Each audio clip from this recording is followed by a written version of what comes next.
Good morning and welcome to the 6th episode of our Future Forward series. We'll be getting started shortly, but in the meantime, please be sure to scan the QR code that appears in the corner of the screen or is appearing on the screen in general.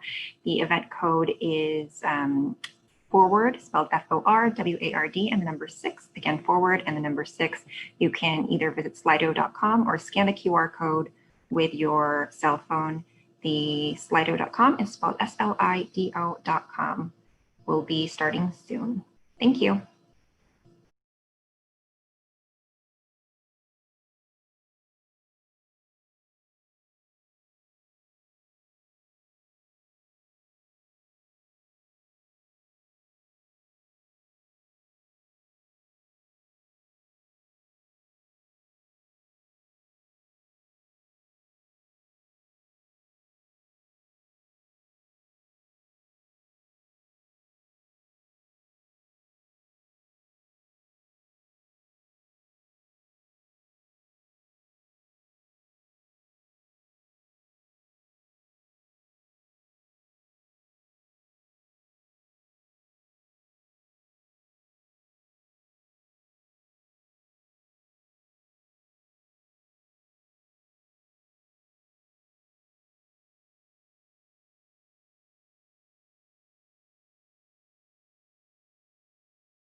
COVID-19 has been a catalyst for ideas, for innovation.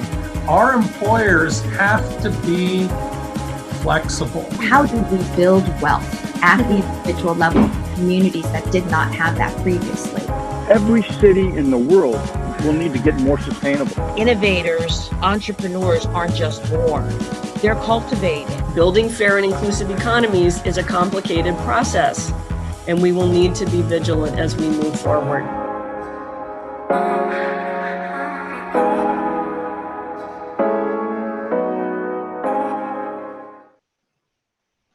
Good morning. My name is Elisa Laurel, Program Manager for the Western Riverside Council of Governments, otherwise known as WRCOG, and we are honored and excited you could join us for the 6th episode of our Future Forward series.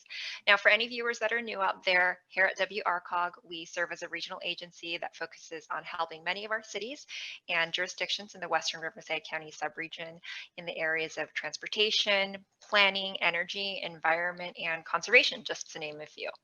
Now, before we jump into our presentation and panel discussion, I wanted to thank our in-kind sponsors that have been helping to support the series. Big shout out and thank you to the Inland Empire Regional Chamber of Commerce and the Southern California Association of Governments. Thank you guys so much for your continued support. Now, just as a friendly reminder, we will be taking questions at the end of the panel discussion, but you can also get a head start by submitting your questions by simply scanning the QR code that appears in the corner of the screen. And That will be the way that we're going to facilitate questions right after. So you can go ahead and take your cell phone and scan the QR code that appears in the corner of the screen, or you can visit slido.com, type into your URL Slido, spelled SLIDO.com, again, SLIDO.com, and make sure you type in the event code forward, which is spelled FORWARD and the number 6. So forward 6 is the event code that you want to be sure to plug in. Now, additionally, because this is a YouTube link, you have the luxury of pausing and going back if you feel like you missed any information. And of course, I would be remiss to not remind you, please be sure to subscribe right down below, like this episode. Let us know if these are topics that you want to hear more about. Today's broadcast focuses on envisioning the future, which we will be highlighting a candid discussion and conversation on what young professionals want. As a region, we commonly discuss topics like workforce development, career pipelines, and the notorious brain drain, a phenomenon which young professionals trained in the region leave to find work elsewhere, all of which surround the importance of curating our efforts now and for the future. What are young professionals looking for in a career, in a lifestyle, in a home? Can this be achieved in the region? How do we orient our efforts today to create more sustainability for future generations? And how do we harness the new ideas and the inspiration of young professionals in the region? Now, before we get into our discussion with the past fellows we've invited, let's take a closer look at the merits of WRCOG's fellowship program. Over the years, we are excited to also announce that this month we kicked off the 5th WRCOG Public Service Fellowship cohort. Similar to years prior, our fellowship program remains very competitive, and the selected fellows are placed in member agencies for 9 months for hands-on training to gain valuable professional development experience. So take a look at highlights over the years.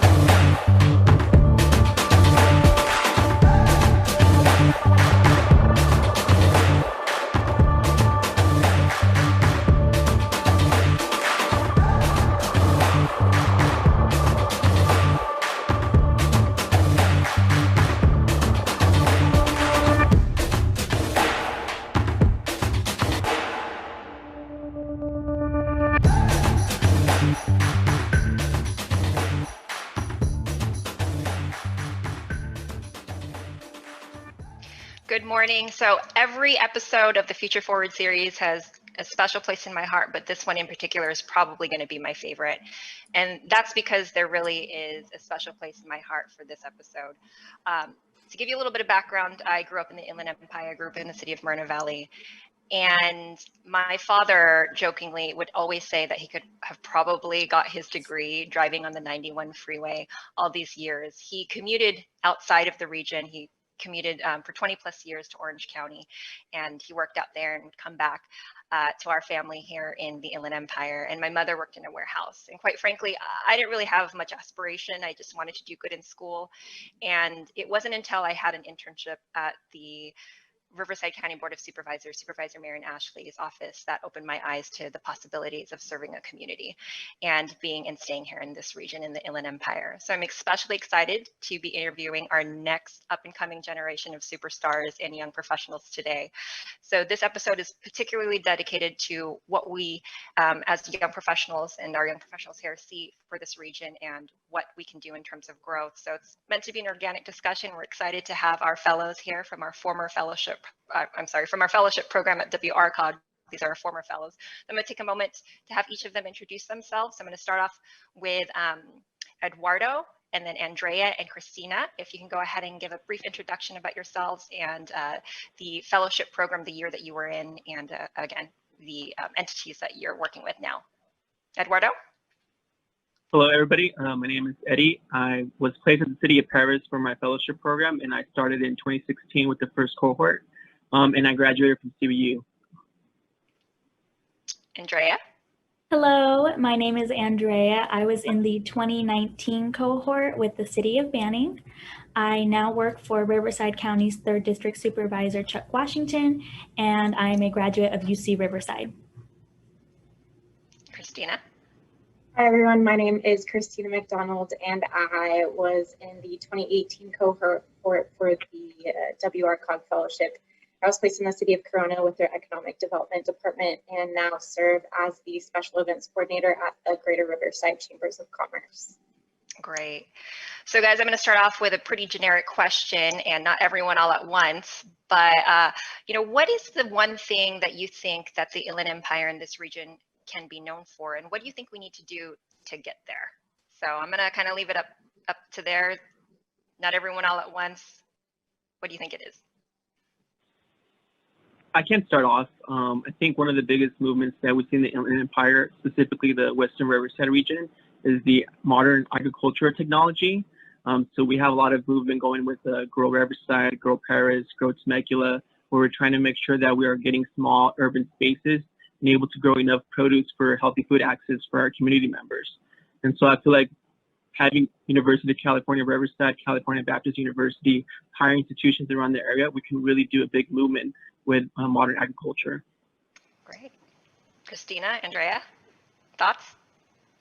I was going to say the medical sphere that we have here in the Inland Empire with Loma Linda, UC Riverside's medical school, the California University of Science and Medicine in Colton, and CBU's nursing program.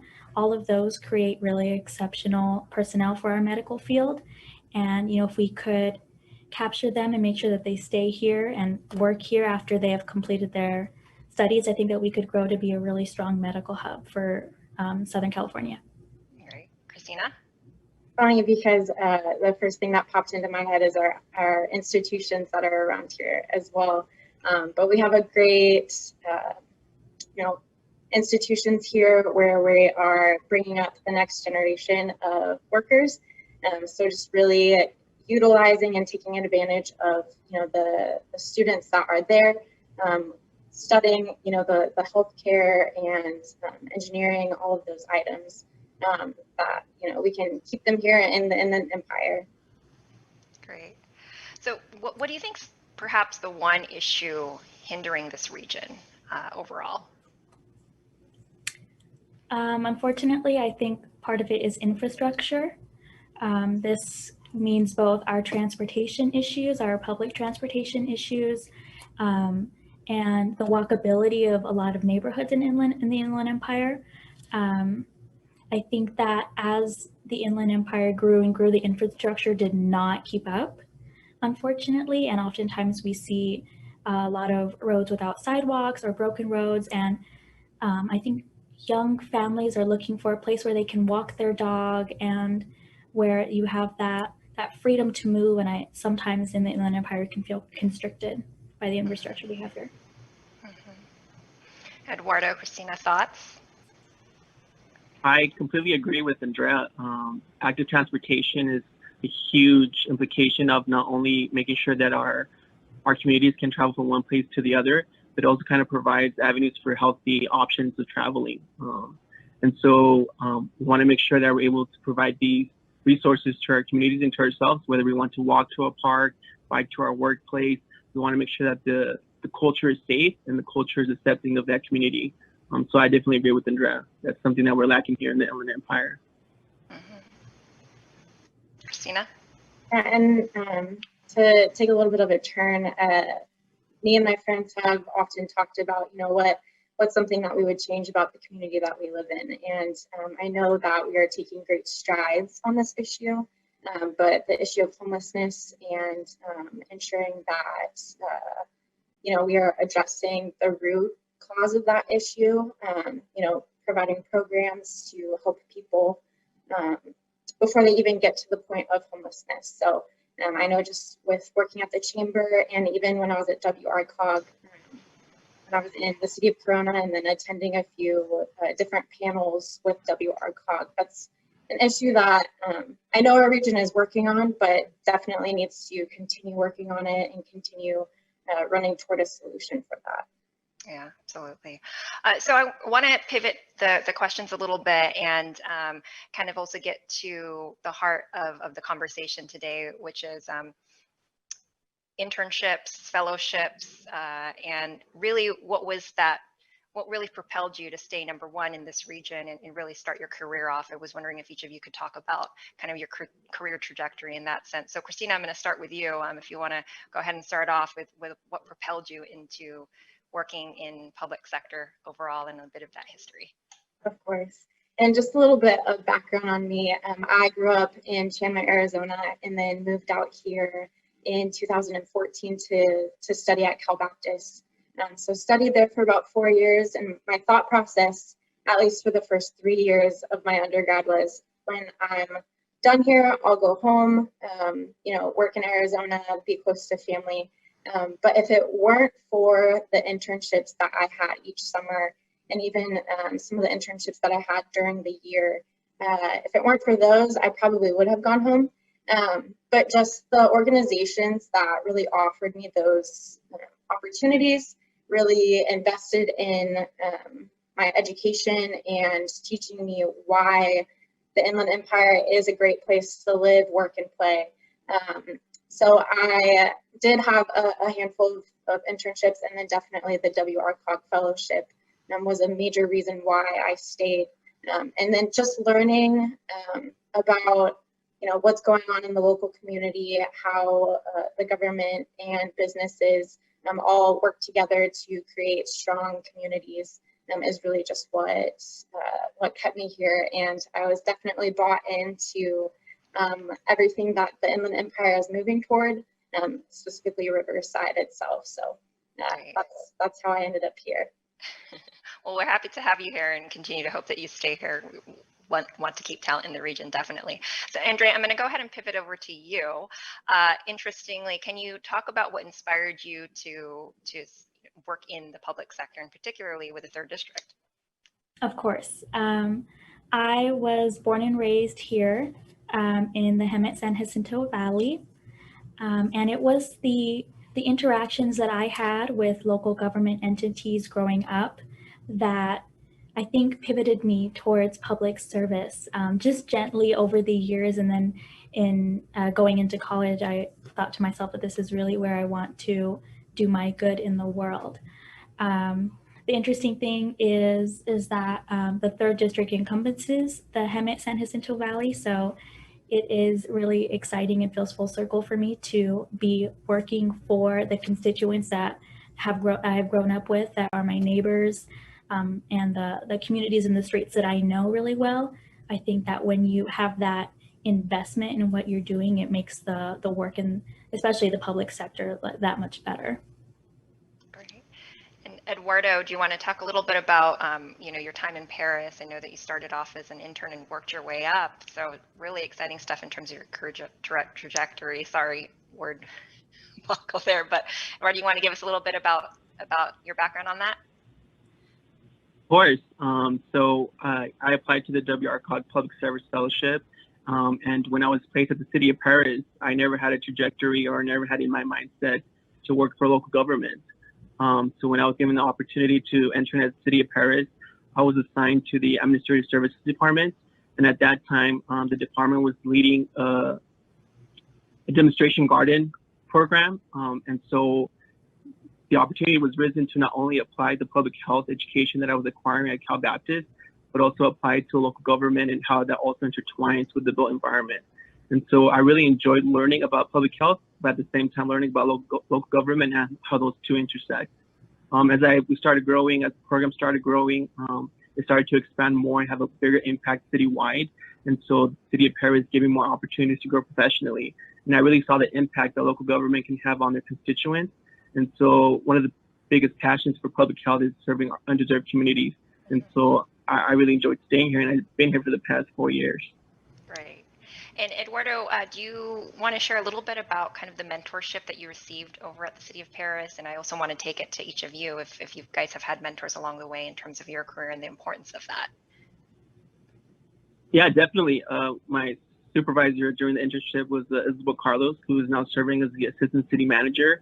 And she was a great mentor, allowing me to grow professionally. I always had this ambition of going fast forward 100% of full speed, and her perception of knowing like slow down make sure you're enjoying where you're at right now, learn about all the opportunities you're being given. And when you achieve the goal that you want to achieve, it's going to be even way more better as opposed to going 100 miles per hour.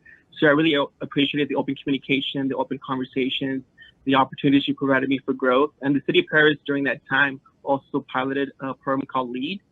And in that program, they allowed employees to actually have a one-on-one mentorship with executive management. And it kind of helped a lot of the employees kind of see where all of executive management came from, their stories, the backgrounds, how they came to be where they're at, and kind of humanize them into seeing that we at one point can also achieve those goals. Great. So that's my trajectory so far. Yeah. Awesome. Andrea, do you have a mentor that you look up to, or someone that's been really, inspiring in terms of your career? Absolutely. Two come to mind, actually. The first one is my supervisor when I was part of the WRCOG Fellowship with the City of Banning. He serves as the Community Development Director, Adam Rush. I went into that not knowing anything about community development or planning for that matter. So I walked in ready to learn, and that could have gone two ways. It could have been, you don't know what you're doing, but instead it turned into a molding kind of atmosphere where he was, taking his time and helping me along the way learn new things. And for that, I'm really grateful. He also helped me with guidance on doing the master's program. He has his master's in public policy. So he provided me with some tips and tricks on navigating that avenue. And my second one was a professor that I had in undergrad at UCR, Ronald Loveridge. He served previously as the mayor of Riverside, and he's been a long time educator at UCR. It is interesting how I kind of came into his path. I was simply seeking college credit for an internship, and they said, he's the one you have to go to. So I did, and I sat down in his office, and he said, I'd like to see you in Sacramento for his Sacramento Loveridge Fellowship. So he saw something in me that really gave me the confidence to continue on this path. And for both of those people, I'm really grateful. Great. Two very well-known figures in the region. So yeah, you're very lucky to have had that mentorship. Christina? So the CBU Career Center, all of that staff comes to mind, and specifically Laura Costa, who was the one who pushed me to apply for the WRCOG Fellowship, and honestly really just stay in Riverside. After I graduated, I was in between jobs and in between living situations, and she said, take a deep breath, let's see what your options are, and let's talk through them. And Andrea, just to back up what you just said, it was really her seeing potential in me and taking the time to have a conversation and encourage me to really think through, what do I want the trajectory of my career to look like, or my life in general. Where do I want to live? Where do I want to settle down? So Laura Costa definitely was a mentor of mine. And then at California Baptist University, I served in their community life internship program, where I learned how to event plan and coordinate, and that's what I do right now for a living. So I'd say Chris Offshore and Kristen Holderman were definitely two people who saw that I had a passion for event planning and coordinating, and just really pushed me to explore those strengths. So great. So I want to also kind of touch on something you kind of mentioned, Christina, which is a lot of mentors, a lot of the times, see something in you that you don't see in yourselves. Eduardo, can you kind of touch on how much that has inspired you in terms of your career? In addition to that, how overcoming fear has been, a really, really big part in terms of that mentorship to help guide you out of that and then really push you into, taking on challenges. Can you kind of touch on that a little bit? And I'm going to take it around kind of the horn here and get everybody's feedback as well too. Yeah, of course. I think the biggest facet that allowed me to kind of overcome the fear is the open communication, transparency, as well as kind of the reaffirmation that it was possible to do the challenges that came my way. It was a lot of lessons learned as we were going through the process. But I think the biggest takeaway was that whenever you have a team that you're able to collaborate with, and the team you're able to converse about the projects that you're taking into consideration, the important aspect is to ensure that we're all on the same page, we're all transparent, we're all working together, and we're kind of all using our strengths to kind of move projects forward. And also that kind of allows our weaknesses to grow with the team as a whole. Group projects are still in real life, like in the career, right? Yeah. Still got to collaborate, still got to do Definitely. group projects. One of the most important things I learned after getting out of college is like, you still gotta work in a group, right? So Andrea, can you touch on, what are some of the things that have inspired you from a mentor? Like how have they perhaps moved barriers out of the way for you? How have you overcome fear with the help of some mentors? My experience at the City of Banning comes to mind right away. One of the things when I got in there was I quickly realized that a lot of the people I was working with, they didn't know each other. And I think that there was a lot of shifting in that city prior to my arrival. And I thought to myself, if they don't know each other in City Hall, how does the community know what's going on in here and what we can offer them? So with Adam Rush's blessing, I used a little bit of event planning skills, I guess, to go off Christina, but I put together a first of its kind community event that made the government entities in the area attainable to the community. And going through that, something new, something different, there were a lot of people who didn't think it was possible, didn't think that it was needed or it could be done. And that created a lot of fear inside of me, that what if I was wasting my time, and those kind of questions that I think we often ask ourselves and maybe don't admit to asking. But it was his mentorship and the confidence that he instilled in me, and someone just advocating for me to continue on this path of doing what I think is best. And turned out to be its own little success. But it's little things like that just give you the confidence to keep going. Right. So Christina, I'm going to take a little bit of a pivot with you in terms of another question, but what are young professionals, what do you think they're looking for? What do they want in a lifestyle and in a home in this region? So first thing that comes to mind is the obvious answer is affordability. You want to be able to afford the place that you live in and not have to struggle paycheck by paycheck.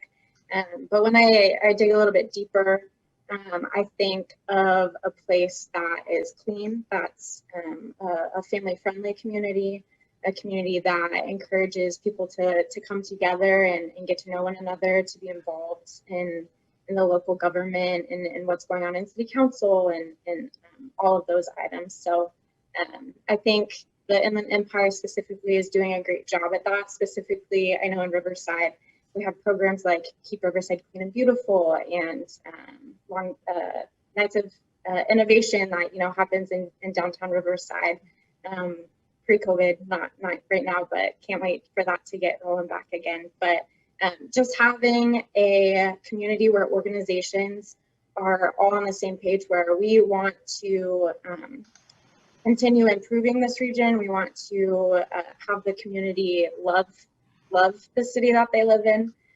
So those are just a few items that come to mind. Great. So Eduardo, I'm going to actually take another different question with you, but what do you think local leaders could do better to encourage greater participation from our young professionals and the next generation of leaders? I think one of the biggest things we need to have is a conversation of intergenerational gaps.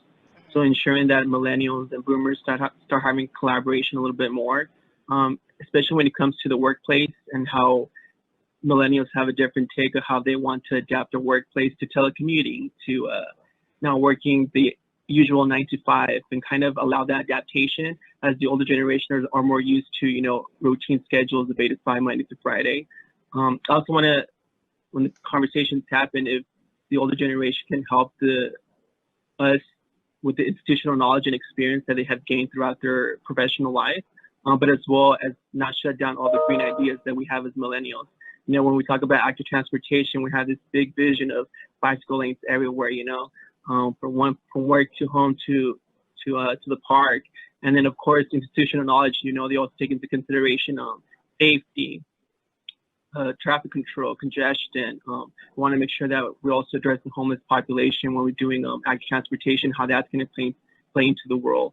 And so I think the biggest thing that we could do is just have those conversations, intersect those visions together, and see how we can mesh them together so we can continue improving the Inland Empire before that huge amount of population just retires. And so we have all that knowledge, we have all that experience that we want to make sure that we kind of take onto our shoulders and onto our knowledge to make sure we keep moving forward. I think that's one of the biggest things we have to work on. So Andrea, what do you think local leaders could do better to encourage greater participation from our young professionals in the next generation of leaders? I think they could follow WRCOG suit by offering internships, seeking out local students to fulfill those positions. The best practice would be the fellowship program. I think that they could just take that model and perhaps scale it down to the size of their city. But immersing students right away, getting that education on the public sector in their lives like sooner rather than later, I think it makes a world of difference. Great. Christina, thoughts on that? Yeah, I agree with what Eduardo said. He said it perfectly. I think that people our age just want to be invited to sit at the table in these discussions. I think the most learning that I've done is when I've been invited into a meeting where I didn't understand anything that they were saying, but by being included in that, I'm able to now go back, do research, and figure out, okay, how can I fit into this issue or this development that's coming to Riverside, for example. So just being invited, walk alongside us and bring us along in the conversation, because I do think that millennials and older generations will sometimes not see eye to eye on certain items, but if we start to figure out, okay, we don't see eye to eye, but how can we come together and get to the same goal? I think a lot of us do share similar goals and where we want the region to go. So yeah, just invite us to the table. Great. So Christina, let me ask you this. What kind of advice do you have to give to other young professionals when reaching out to mentors? Some may be shy, some may be fearful, but how do you bridge that gap in a sense to kind of, learn from another generation or just someone that you really want mentorship from?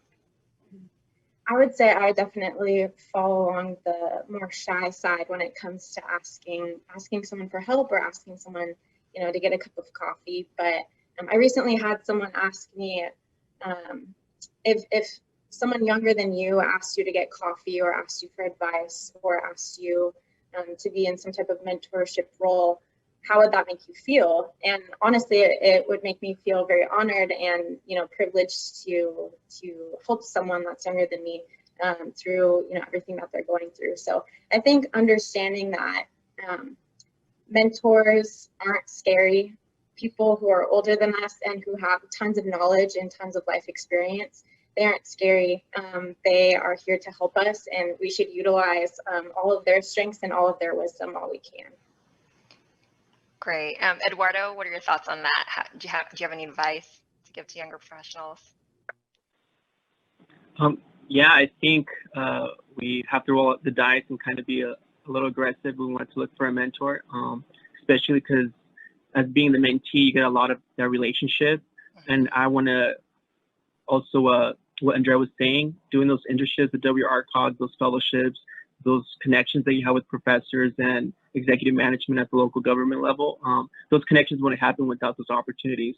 And those connections wouldn't happen without doing internships while you're doing your educational program at your institution. So I think it's really important to kind of research what programs are out there to not only help you grow professionally with your resume and your experience, but also do that connection with networking. Networking is really important and vital.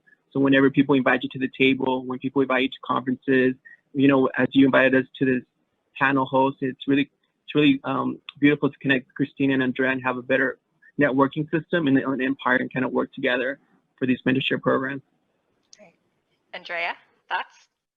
Very eloquently said. I completely agree. I think my advice would be taking every opportunity that's provided to you.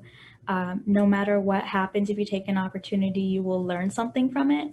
The thing that you could be learning is that you don't like that area and that you don't want to pursue that, but you learned that and you gained other skills along the way. I could not stress that enough. And with reaching out to professors, that was something that was really scary for me personally. But I would say putting in as much effort as possible, going to the office hours, sitting near the front of the class, making yourself known, obviously through your work, but also through your presence and just discussions outside of class. All of those things, they add up. And then at the end, when you need that letter of recommendation for the fellowship, you have someone to go to who knows you, or that person themselves could have opportunities that you didn't know existed. Absolutely. So I just also want to take a little bit of a turn here, which is it could be a little bit difficult right now with social distancing going on to grab a cup of coffee, go to a restaurant, grab a drink and network. What is some advice that you guys have growing up in this really interesting time with COVID-19? What advice do you have to network or try to leverage what we can in this current virtual climate? Do you have any suggestions of best practices that you've learned so far? Eduardo, I'm going to tee it off to you. Do you have any suggestions for young professionals as what they could do right now in this coronavirus climate? Yeah, I think one of the biggest things that we do during this time is conversations. We have a lot of time on our hands when we have to stay at home, we have to quarantine, follow social distance guidelines. And so we have a lot of time to research, to connect, to network, and just pick up the phone and have a conversation with your mentor, see how they're doing, see how they're feeling, because you not only want to communicate and grow professionally, but you also want to make sure you have that personal relationship with your mentors. Want to see how they're doing. And, it's also vice versa. There's a great opportunity for mentors to learn from the mentees. And so Zoom is a big platform. I know there are a lot of apps that do a lot of video conferencing calls. And so just making sure that we kind of use the technology that we're kind of really accustomed to in our iPhones and smartphones and stay connected with our mentors and our relationships. Great. Christina, have you learned any best practices during these virtual times? Yeah, I would, thankfully I work at a Chamber of Commerce, and, one of the things that we strive to do is be the convener for leaders and influencers.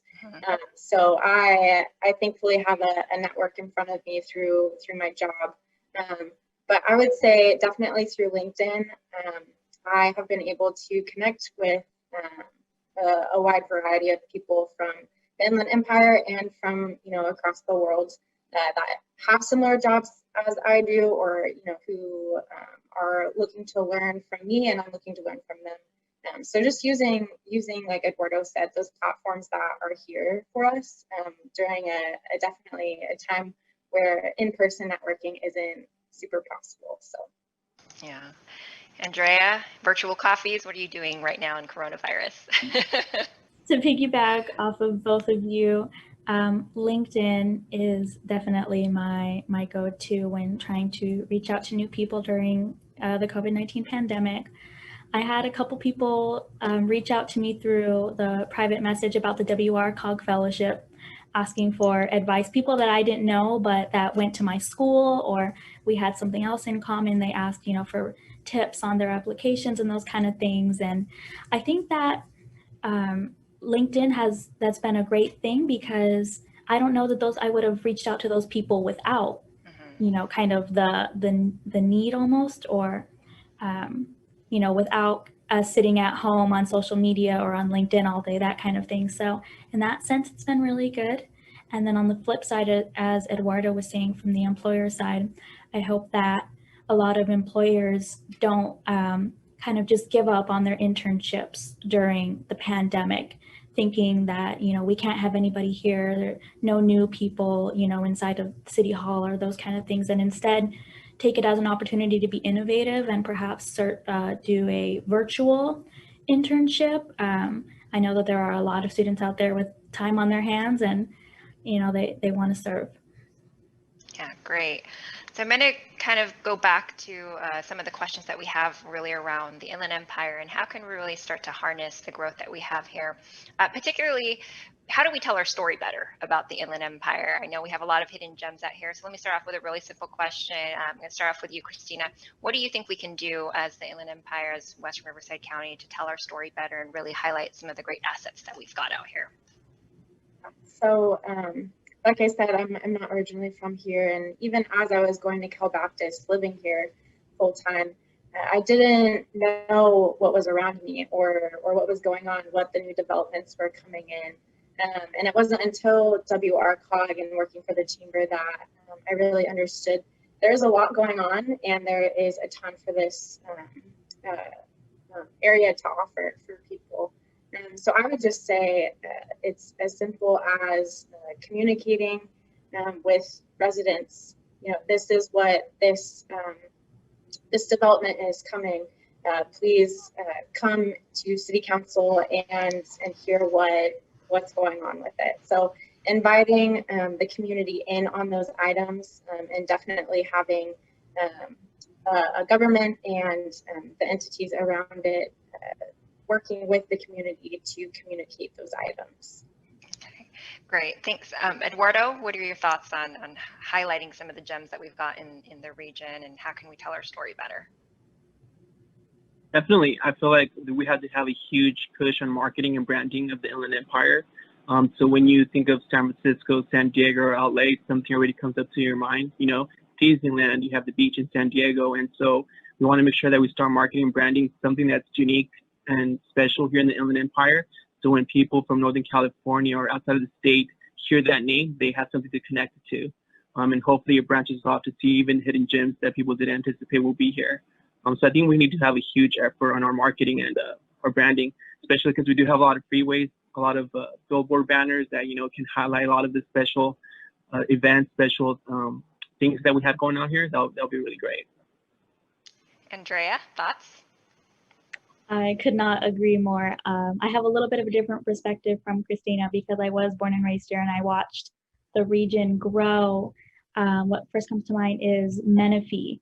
You know, Menifee started out as kind of a small, growing new city and quickly now has boomed into a shopping hub, you know, a quick area to the freeway, those kind of things.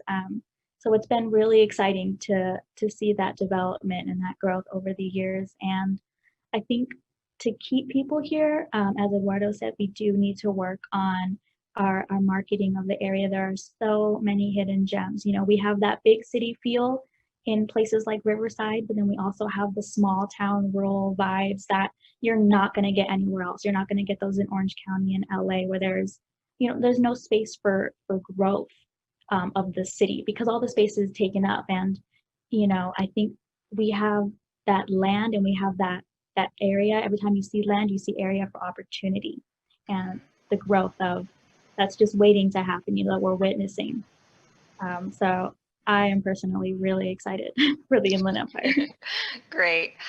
So what do you think, Andrea, I'm going to keep with this topic a little bit, but what's one far out idea that you'd like to come to fruition in the Inland Empire, and how do you think we can make that happen? I don't know how far out it is, but when I did spend some time in Sacramento, I noticed a lot of pop-up shops, and I think that those would be great to have down here in the Inland Empire, especially in our areas like downtown Riverside or Temecula or Palm Springs. I think millennials and Gen Z were constantly moving quick. Things need to change. What's new? What's upcoming? It's go, go, go. One of those generational differences. And I think that pop-up shops can provide that. It gives something exciting and new for people to look forward to. And then also it gives a business owner like a taste of the clientele that we have here and, ooh, I should stay longer, or maybe I'll try out this different Inland Empire city, or I'll expand, you know. It's like a little taste of the best that we have to offer and the best that like businesses have to offer. So I hope that cities in the Inland Empire will think about that. Yeah, great idea. Eduardo, what do you think? I mean, I think that as the Inland Empire develops, that we could change the development practices. So say, for example, you have a land, you want to make sure that you integrate housing, commercial, retail, restaurants, food access, agriculture into one setting. So whenever you have a community living there, they have all the resources and things that they need right there in their community, as opposed to having a neighborhood here 1 mile away, and then you have to travel 10 miles to go to a shopping center, or you have to travel all the way 5 miles to go to a restaurant to go eat further with the family. So I think kind of an outfit idea is, combining all those into a neighborhood hut, just have all those opportunities within that one community. And it kind of also will kind of promote active transportation, walking destinations everywhere, kind of like a Europe vibe. If you guys have ever been over there, you could walk anywhere. The moment you exit the house, you're able to walk to the store, you're able to walk to get your restaurant food, you're able to go do some exercising. I kind of want to see the same vibe here at the Inland Empire. Great. Christina? Mine also aligns a little bit with Andrea's, but I think more farmers markets and night markets, being able to have, maybe a night a month where the community is able to come together, maybe have that in downtown somewhere or near some of the local businesses, so that they're able to benefit from having a larger crowd there, but also some of the other businesses around the area are able to come in and sell their goods, and just bringing people together. Right. So our time is up. I know this probably went pretty quickly, but I first and foremost want to thank each of you guys for joining our Future Forward series today. Eduardo, Christina, Andrea, thank you guys so much. Any final thoughts or last words that you want to leave with the audience? I'm going to leave that to you. Yes, no? I just want to say that I'm so optimistic about the future here, and I hope to stay here and continue to watch this region flourish. Great. Eduardo, any thoughts? And just a quick thank you to WRCOG for the opportunity of doing an internship at the City of Paris, and a huge shout out to the City of Paris for everything they've done in my professional growth.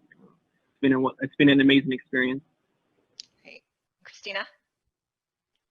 Piggyback off of that, just very thankful for the Inland Empire and this place that's become home to me these past few years. Thankful for the institutions and organizations like WRCOG that have really invested in me and Eduardo and Andrea as well. So thank you guys. Well, thank you guys so much for joining us today. We really appreciate it. We're now going to head into live Q&A with Rachel Singer, my colleague. So please be sure to scan the live QR code that's appearing in the corner of the screen. And Rachel, take it away. Awesome. Well, thank you so much, Elisa. Thank you to all who are tuning in, and thank you to our panel. We're really excited to kick off this live Q&A portion. As Elisa mentioned before, if you are not on Slido, go ahead and log in now. We're going to be taking questions from our audience through the Slido app, and so go ahead and submit any questions that you have. But as we do begin the live Q&A portion, we want to know if this is your first time joining us for Future Forward. So let us know in the polls section on Slido. There's just a quick question that says, is this your first time joining us on Future Forward live stream?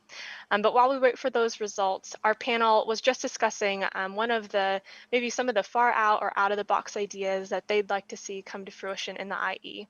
And I do think that one of the benefits of being new to a career is the creative ideas and solutions brought to the table to solve challenges or maybe capitalize on different opportunities. So to kick us off in our live Q&A, I wanted to tee it off to our young professionals to maybe just talk about a time when you have felt fear or perhaps hesitation to do something innovative or creative. How did a mentor, maybe a supervisor, really empower you to overcome that fear? So Christina, do you think you could start us off? Sure. So this actually recently happened. One of my job responsibilities at the chamber is to oversee our grand opening program. And with COVID-19, in-person grand openings haven't really been able to happen. So they gave me the task to come up with a way to revamp this program. And one of the ideas that I saw out there was drive-through grand openings. So attendees get to stay in their cars. And at first I thought to myself, this is not a great idea. This might seem too far out, too much of a stretch. People might not want to do that.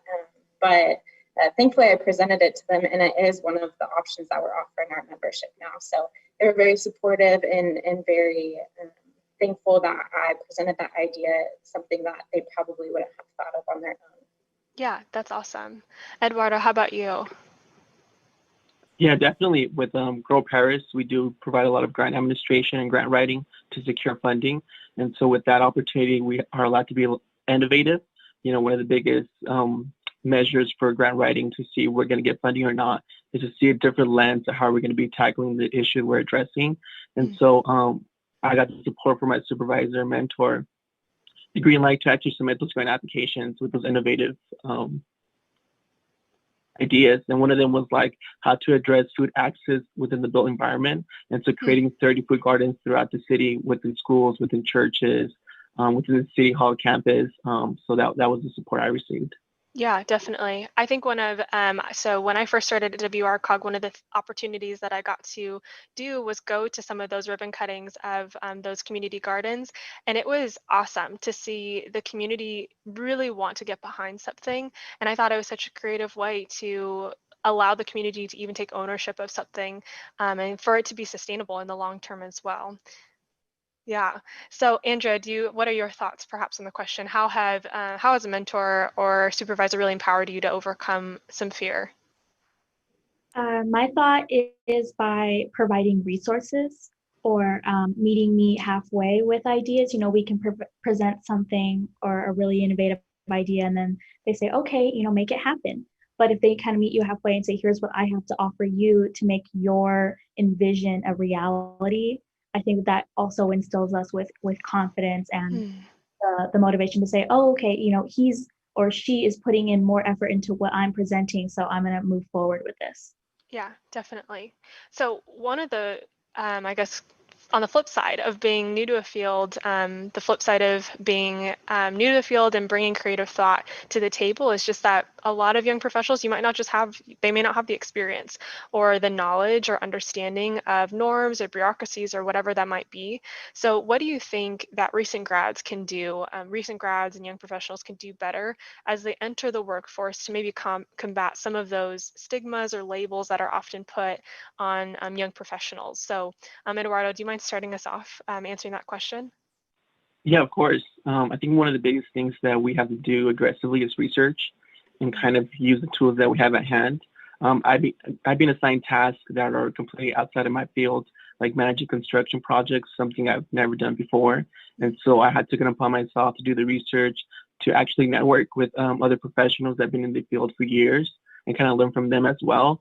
But one of the things I also like to do is I like to take courses to the university extension and kind of learn about the basis of the foundation of the field that I'm learning. That's one of the things I recommend. Yeah, definitely. Andrea, do you want to talk to that a little bit too? Yeah, I think my response actually piggybacks a little bit off of Eduardo's, but something that I have found is asking for book recommendations from someone that you see, this could be a good mentor, or someone that is just simply more experienced in your organization. Asking for book recommendations shows that you have the ability to step away from a screen. You're able to engage in a text, analyze what you read, and then you can go back and you can discuss, what you've read, what you've learned, and that creates a relationship right there and brings you in with that research, or why did this mentor think that this was important for me to know moving forward, and discuss those kind of questions. So that's just something little that I would recommend. Definitely. And then Christina, your thoughts too? Yeah, so my first thought is to stay off your cell phone. A little story on that. I had a professor once, and he asked the class a question, and my hand shot straight up, and I answered it correctly. And I think he was expecting no one to know the answer to it, so it caught him off guard. But then he accused me of Googling it on my phone. And I remember thinking, wow, that really offended me. But the only interaction that I had really had with him, I was on my phone. So I think, having a conversation and allowing a supervisor or someone that you work with to know, what what background you have, and not just being secluded behind your phone a lot is something, we're used to. If I'm standing next to someone that's my age and they're on their phone, I'm not offended by that. But maybe someone who's a little bit older is, because they're used to maybe having more oral communication rather than behind a screen. So Totally. maybe get off your phone and have that conversation. I think that something that you guys are all touching on is just like the ability to be present with where you're at professionally, or maybe that's in a conversation or in a new opportunity, and taking initiative to do the research necessary. But thank you so much for your feedback. I'm actually going to tee back over to the Slido app and open up our second poll, which is essentially, do you credit the start of your career to an internship or volunteer experience? And so I also want to hear some feedback from our panel as well. So Eduardo, do you think you could maybe just start us off? And how do you think that your professional growth has been impacted by internship or volunteer experiences? I think my professional growth started with internships and volunteer experiences. So I wouldn't have been able to be the worker I am today without those experiences. And the networking and the mentorship I received through that was actually, I'm always forever grateful to those mentors. So I think it's definitely really important when you're doing your undergraduate career, or even your graduate degree, to make sure that you're looking for those opportunities to volunteer and learn. Mm-hmm. Definitely. How about Christina? Can you maybe tie into this as well? Of course. Like I mentioned earlier, I studied at Cal Baptist, and they have a great array of internships available for students, and also the Career Center that offers just different ideas of where you can apply. So building those connections with individuals. For example, I was in the undergraduate admissions office as an intern, but also building the relationships with the Career Center there really helped me connect with people in the community that I wouldn't have if I didn't know them. So I would say definitely, if it weren't for those internships, especially the WRCOG fellowship, I don't think I would be where I was right now. That's awesome. So we actually have a couple questions coming in for our audience, so I wanted to highlight some of them. So that one of the questions is from someone in our audience, and they are asking, if you're looking for a job as a young professional during COVID-19, how can we connect with potential employers? So maybe Andrea, do you want to maybe speak to some of what you've seen happen perhaps during this COVID-19 situation? Yes. Two things come to mind. The first, I think we spoke about a little bit earlier, LinkedIn is really important, making sure that your job applications on LinkedIn are up to date, that they have deadlines attached to them. I've in the past applied for LinkedIn things and they've been up there for years. And at that point, you're like, why is this still here? So I would make sure that your LinkedIn information is up to date. And I've also been a part of some virtual job fairs through USC. They had a really good one. Mm-hmm. And, this is something that they had to put together during COVID. And, you wonder, like, how am I going to create a relationship with this employer over the internet? But the same way that we're all doing it right now, it's just being innovative and looking at where we are right now and what technology we have to make those connections with employers. Totally. Yeah, I definitely agree. Taking that initiative and just putting yourself out there, having an updated LinkedIn definitely goes above and beyond, I think. So the next question that I want to highlight, I'm going to tee it off actually to Eduardo, but the focus on government employees in the past usually has been on health insurance and pensions and things of that nature. So what employee benefits or programs would you like to see in the future? What benefits do you think would attract more young professionals to work in government? What are some of your thoughts on that? I'm going to put you on the spot a bit. No, you're good. I think one of the incentives that we have at the City of Paris is that a lot of our employee workforce is allowed to apply to a program where the city pays for the bachelor degree. And I think that's a great opportunity for not only to provide professional growth, but also educational growth for our colleagues. Mm-hmm. I think that's really important. Other incentives, I guess, would be some millennials like to kind of jump around every 3 or 4 years. So kind of having those retention incentives for them, whether it's like a step increase at 5 years or whether it be additional retirement within 5 years.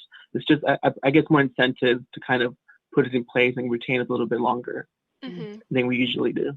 Yeah, definitely. I think that maybe perhaps this isn't necessarily like a benefit, but one of the things that I have found very helpful has been like when supervisors kind of vision cast what they think that your role would look like at the agency and almost like lay out the steps for you. I think that like it inspires people, but then it also like it encourages that retention piece too. Christina, do you have other thoughts on this question? What maybe are some of the other benefits that could attract young professionals to work in the public sector? Yeah, so I would echo what Eduardo said. I think, and especially what you said of vision casting. I've had supervisors who have said, I'm excited to see you in this new role, and this is where I think I can see you, developing. Definitely goal setting is something that helps me, whether that is fiscal goals, so I need to meet this amount of sponsorships, or just in those ways, definitely helping push us to see what our potential can be, especially in that organization itself. Mm-hmm. Definitely. So we have 2 more questions from our live audience. So I want to make sure we get to them in the remaining, oh my goodness, minute. We got to hustle. So perhaps this is the next one. So how have you, as a young professional working in the public sector, how have you been able to make negative interactions with government more positive? So Andrea, do you think you can speak to that a bit? Yes, I think through community events, especially in disadvantaged communities or low-income areas, providing free opportunities to make positive interactions with local government agencies, really important. Yes. Awesome. Eduardo, do you want to speak to that a little bit too? I completely agree. I think involving the community that they're serving is really important to make sure that positive interactions are there, and to really delve into what they want to see within their local government, their local entity. Mm-hmm, definitely. Okay, awesome.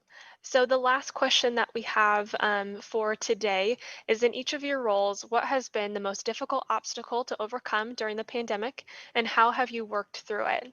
So Christina, I'm going to start with you, and then we'll go around to everyone else. Sure. I am an event coordinator.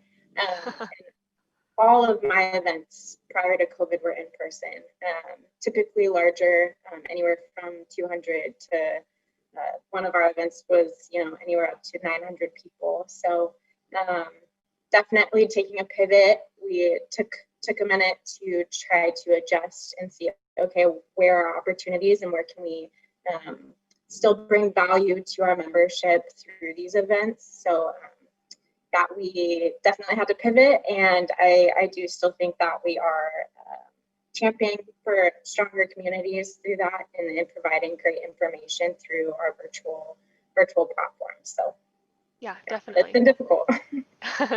It's been fun to figure out the challenge though. I bet, and it's especially for event planners too. I feel the burden as well, but it's been encouraging to see how entities have really pivoted during this time to continue engaging and championing their members. Andrea, do you want to speak a little bit to this too? Yes. So I started with the County of Riverside on March 12th, which is the day that we shut down the schools in the county. So I met my team, got my technology ready to work from home, and then I had the boot.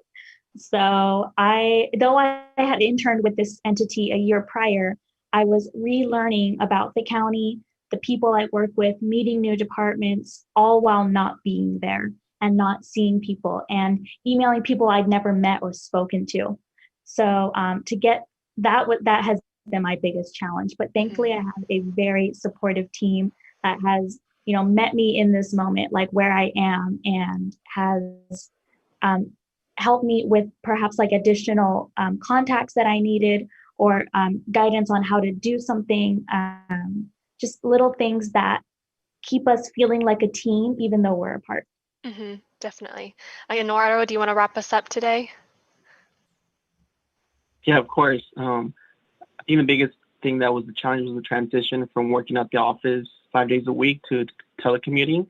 And so for the first 3-4 weeks, every day was like Zoom meeting after Zoom meeting after Zoom meeting. And I just felt like at the beginning, there was no work getting done because everybody was trying to meet and see what everybody was doing. But so far, we finally acclimated. We're finally not doing so many Zoom meetings. It was just that transition from working to the office to telecommuting. Definitely. Well, it's awesome to see how so many entities, including all the agencies that you all represent, have really pivoted during this time. I'm very thankful for each of you and your investment in the region. But with that, I'm going to close out our live Q&A time and tee it back off to Elisa for some closing thoughts. Thank you guys so much. Thank you, Rachel, and our former fellows, Eduardo, Christina, and Andrea, for joining and participating in today's panel discussion. And of course, thank you to our viewers out there for tuning into today's episode. And if you are new to our channel, please don't forget to subscribe down below, hit the like button as well. Now, before we sign off, we look forward to seeing you at our next broadcast, which will be held on October 29th from 9 a.m. to 10 a.m. And we will be getting the registration page out on that soon, so stay tuned for those exciting details. Until then, see you next time.